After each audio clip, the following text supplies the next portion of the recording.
ಇದನ್ನು ತೆಗೆದುಕೊಂಡು ಹೋಗಿ ಅವರ ಮನೆ ಮುಂದೆ ಈ ಒಂದು ಮಂತ್ರವನ್ನು ಹೇಳಿ 3 ಬಾರಿ ಸುತ್ತಿ ಹೊಡೆದು ಹಾಕಿಬಿಡಿ. ನೀವು ಹೇಳಿದ ಹಾಗೆ ಆ ವ್ಯಕ್ತಿ ನಿಮ್ಮ ಜೊತೆಗೆ ಬರುತ್ತಾರೆ. ನೀವು ಹೇಳಿದ ಕೆಲಸಗಳನ್ನು ಮಾಡ್ತಾರೆ. ನಿಮ್ಮ ಬಯಕೆಯಂತೆ ಇರುತ್ತಾರೆ. ಒಟ್ಟಿನಲ್ಲಿ ನಿಮ್ಮ ಇಷ್ಟಕ್ಕೆ ಅನುಗುಣವಾಗಿ ಅವರು ನಿಮ್ಮಂತೆ ಆಗುತ್ತಾರೆ. ಆ ಸರಳ ಒಂದು ವಶಂ ತಂತ್ರ ಹೇಗೆ ಮಾಡಬೇಕು ಅಂತ ತಿಳಿಸ್ತೀನಿ.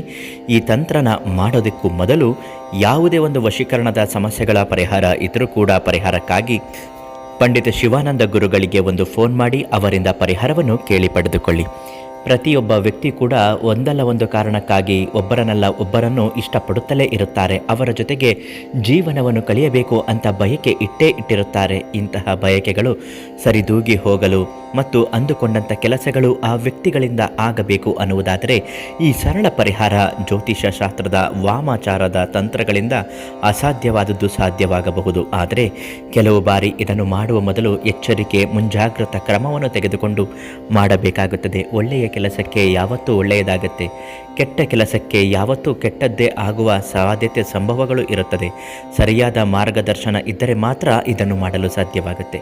ಒಂದು ಕೋಳಿ ಮೊಟ್ಟೆಯ ಮೇಲೆ ನೀವು ಇಷ್ಟಪಡುವಂತಹ ವ್ಯಕ್ತಿಯ ಹೆಸರು ನೇರ ವಶಂ ಸ್ವಾಹಂ ಪಟ್ ಸ್ವಾಹ ಅಂತ ಬರೆದು ಅದನ್ನು ತೆಗೆದುಕೊಂಡು ಬಂದು ಅವರ ಮನೆಯ ಮುಂದೆ 9 ಬಾರಿ ಇಲಿಯನ್ನು ತೆಗೆಯಬೇಕು.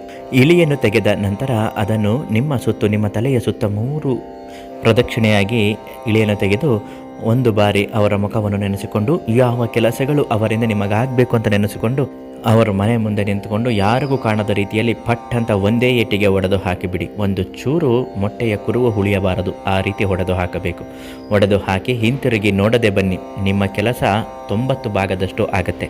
ಆದರೆ ಇದನ್ನು ಯಾವ ಸಮಯದಲ್ಲಿ ಮಾಡಬೇಕು ಗುರುಗಳೇ ಅಂತ ಕೇಳಬಹುದು. ಖಂಡಿತವಾಗಿಯೂ ಇದಕ್ಕೂ ಕೂಡ ಒಂದು ನಿರ್ದಿಷ್ಟ ಸಮಯ ಅನ್ನುವುದು ಇದ್ದೇ ಇರುತ್ತೆ. ಅದಕ್ಕಾಗಿ ನೀವು ಪಂಡಿತರು, ದೈವಜ್ಞ ಗುರುಗಳು ಶಿವಾನಂದ ಗುರುಜಿಗೆ ಕೇಳಲೇಬೇಕು. ಯಾಕೆಂದರೆ ಪ್ರತಿಯೊಬ್ಬರಿಗೂ ಒಂದಲ್ಲ ಒಂದು ಕಾರಣಕ್ಕಾಗಿ ಇಂತಹ ಆಕರ್ಷಣೆಗಳು ನಡೆಯಲೇಬೇಕು. ಆ ಆಕರ್ಷಣ ತಂತ್ರ ವಿಧಾನವನ್ನು ನೀವು ಸಂಪೂರ್ಣವಾಗಿ ತಿಳಿದುಕೊಳ್ಳಬೇಕು ಅನ್ನುವುದಾದರೂ ಈ ತಂತ್ರವನ್ನು ಮಾಡುವ ಮೊದಲು ಪಂಡಿತರು, ಶಿವಾನಂದ ಗುರುಗಳು ಇವರಿಗೆ ಒಂದು ಫೋನ್ ಮಾಡಿ ಸಂಪೂರ್ಣವಾದ ಪರಿಹಾರವನ್ನು ನೀಡುತ್ತಾರೆ.